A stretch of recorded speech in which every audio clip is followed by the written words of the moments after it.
Hello friends, welcome to issue cooking world. আজকে আপনাদের সাথে শুধুমাত্র একটা ডিম দিয়ে ভীষণ মজাদার বিকালের নাস্তার রেসিপি শেয়ার করব। 1.5 কাপ আটা দিয়েই তৈরি করে নিতে পারবেন এত সুন্দর ভীষণ মজাদার এই নাস্তাটি। সাদা তিল উপরে ছিটিয়ে দিয়ে এই নাস্তাটি তৈরি করে নিলে খেতে আরও বেশি মজা লাগবে। চাইলে আপনারা এই খাবারটি বিকালের নাস্তা হিসাবে বা বাচ্চাদের টিফিনেও দিতে পারেন। চলুন আর দেরি না করে দেখে আসি আমি ঘরে থাকা উপকরণ দিয়ে কিভাবে এই বিকালের নাস্তাটি তৈরি করে নিয়েছি। এখানে আমি 1.5 কাপ পরিমাণে আটা ব্যবহার করেছি 1 কাপ দিয়ে। অফ ক্যামেরাতে আমি আরো হাফ কাপ পরিমাণে আটা দিয়েছি। লাল চিনি 2 চামচ পরিমাণে ব্যবহার করছি। ইস্ট ব্যবহার করছি আমি 1 টেবিল চামচ পরিমাণে, আর লবণ ব্যবহার করছি সামান্য পরিমাণে। দিয়ে এই সবগুলো উপকরণ হাতের সাহায্যে ভালোভাবে মিশিয়ে নিচ্ছি। এটাকে হালকা 1 মিনিটের মধ্যে মিশিয়ে নেওয়ার পরে এর মধ্যে রান্নার রেগুলার তেল দিয়ে দিচ্ছি 1 টেবিল চামচ পরিমাণে। দিয়ে এটার সাথে ভালোভাবে মিশিয়ে নিচ্ছি। এখন একটা ডিম ভেঙে দিয়ে দিচ্ছি। ডিমটা ভেঙে দিয়ে এটার সাথে ভালোভাবে এই ডিমটাকে মিশিয়ে নিচ্ছি। এখন ব্যবহার করব কুসুম গরম পানি। অল্প করে পানি দিতে হবে, কারণ যেহেতু ডিম দেওয়া আছে এই জন্য খুব বেশি পানি লাগবে না। আমি অল্প একটু পানি দিয়ে ভালোভাবে মিশিয়ে নিচ্ছি। আর একটু পানি আমার লাগবে, দিয়ে এটাকেও ভালোভাবে মিশিয়ে নিচ্ছি। নিয়ে একটা ডো তৈরি করে নিচ্ছি। এই নাস্তাটা কিন্তু অবশ্যই বানিয়ে দেখবেন, খেতে কিন্তু অনেক মজা হয়। আর এই নাস্তাটা তৈরি করাও কিন্তু অনেক সহজ। এই ডোটাকে ভালোভাবে মথে নেওয়া হয়ে গেছে। এখন এর মধ্যে আমি রান্নার রেগুলার তেল অল্প একটু দিয়ে আর একটু মথে নিয়ে এটাকে আমি রেস্টে রেখে দিচ্ছি আধা ঘন্টার জন্য। ফিরে আসছে আধা ঘন্টা পর। দেখতেই পাচ্ছেন ডোটা কিন্তু ফুলে ডাবল হয়ে গেছে।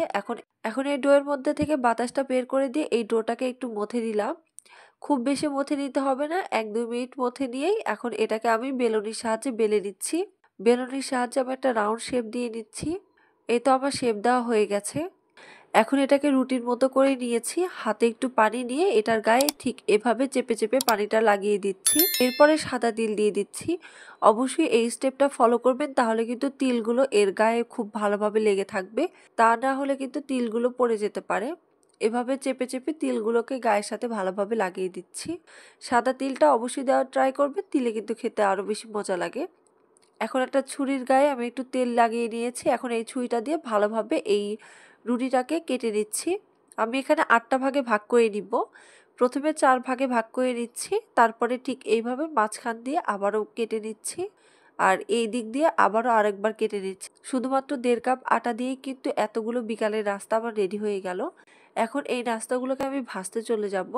এই জন্য কড়াইয়ে পর্যাপ্ত পরিমাণে তেল দিয়ে তেলটাকে হালকা গরম করে এর মধ্যে আমি এই নাস্তাগুলোকে দিয়ে দিচ্ছি। সবগুলো খুব ভালোভাবে এক এক করে দিয়ে দিচ্ছি। এই নাস্তাগুলো ফুলে কিন্তু ডাবল হয়ে যাবে, এই জন্য এদেরকে একটু জায়গা করে দিতে হবে অবশ্যই। আমি এক এক করে সবগুলো দিয়ে দিচ্ছি। এগুলোকে আমি ডুবো তেলে ভেজে নিয়েছি। আমার কিন্তু সবগুলো নাস্তা দিয়ে দেওয়া হয়ে গেছে। দেখতেই পাচ্ছেন নাস্তাগুলো কিন্তু এক পাশে ভাজা হয়ে গেছে আর অনেকটাই ফুলে গেছে। এখন একটু সাবধানে ভালোভাবে উল্টিয়ে পাল্টিয়ে এটাকে অপর পাশে আমি ভালোভাবে ভেজে নিচ্ছি। যারা আমার চ্যানেলে নতুন রয়েছেন অবশ্যই কিন্তু চ্যানেলটিকে সাবস্ক্রাইব করে দিয়ে ইস্যু কুকিং ওয়ার্ল্ডের পাশে থাকবেন। নাস্তাগুলো কিন্তু এক পাশ খুব ব্রাউন কালারে ভাজা হয়ে গেছে, অপর পাশও আমি ভালোভাবে ভেজে নিচ্ছি। গোল্ডেন কালার হয়ে গেলে কিন্তু আমরা এই নাস্তাগুলোকে নামিয়ে নিব। আমার কিন্তু দুই পাশে নাস্তাগুলো প্রায় হয়ে গেছে। এই নাস্তাগুলো ভাজতে কিন্তু খুব একটা বেশি সময় লাগে না।